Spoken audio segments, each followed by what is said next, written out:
Okay, so this is the most simple loop the deck has. Some of the lists you see on YouTube require Royal Magical Library to do any kind of looping and going infinite, but this loop is much simpler and can be done with just 2 cards, really, once the Mind August resolves. So here's the basic way this is going to go. So you're going to play your Aquamirror, discard your Vision, and summon your Mind August. From here, it's weird, because now you only have an Upstart Goblin for card draw, but the salvage actually becomes very important as the pile develops. So Mind August is going to send back just 1 card. It's up to 5, so you can pick as many as you want. It's going to send back 1 copy of Trade-In. Because Trade-In is the only card in your deck, when you play Upstart Goblin, you will always draw that Trade-In. Then you activate Salvage. This Salvage returns 2 copies of Gishki Shadow to your hand.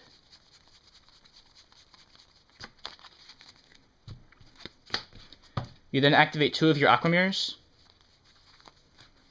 which adds a Mind August and a Solo Groot to your hand. Because remember, Aquamirror's effect lets you return it to the deck in order to add a Gishki Ritual Monster from your graveyard back to your hand.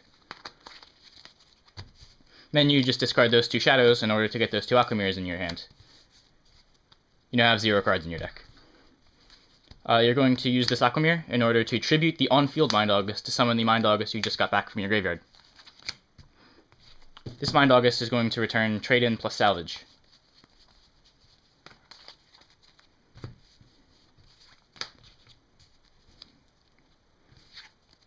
Then you activate Trade-In. You draw the only 2 cards in your deck, which are Trade-In and Salvage.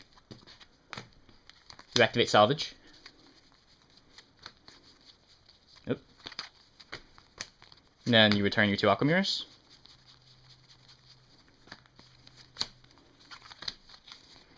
Discard your shadows. Now this is your hand.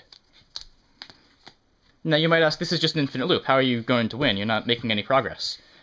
Well, right now you're in the process of adding your entire graveyard back to your hand. I'll show you how it's going to work in a second. Now it might look like these Aquamirrors are going to get clumped in your hand, and after this iteration they will if you just add Trade-In back to your deck. But here you do something different. When you summon this Mind August, you're going to return Hand Destruction plus Salvage.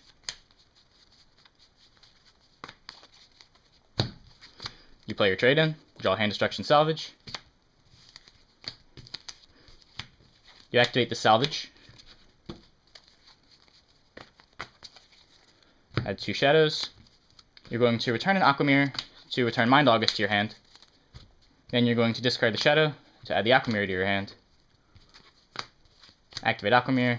Tribute the on-field Mind August for a Mind August. And this pile is going to yet again return Trade-In plus Salvage. You activate this Hand Destruction. Discard 2 Aquamirrors to return Trade-In plus Salvage. Activate your Salvage. Return 2 copies of Shadow.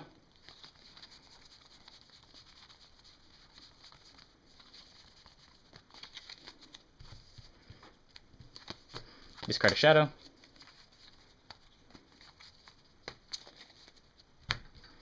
Aquamirror. As you see at this point, you're clearly going infinite. You're getting a copy of Shadow back into your hand with every iteration of the loop. And with each iteration of each Shadow lets you play around 1 copy of Effect Veiler.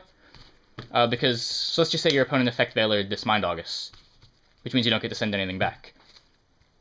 Here you discard your other Shadow to get your Mind August back, and the Ritual Spell.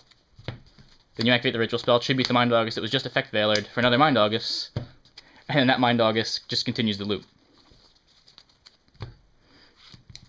That's the basic way this deck plays around cards like Effect Veiler and Herald of Orange Light. Because with each iteration of that loop, your opponent only gets to draw 2 cards, but you get a Salvage. Just 1 second while I set up the next loop.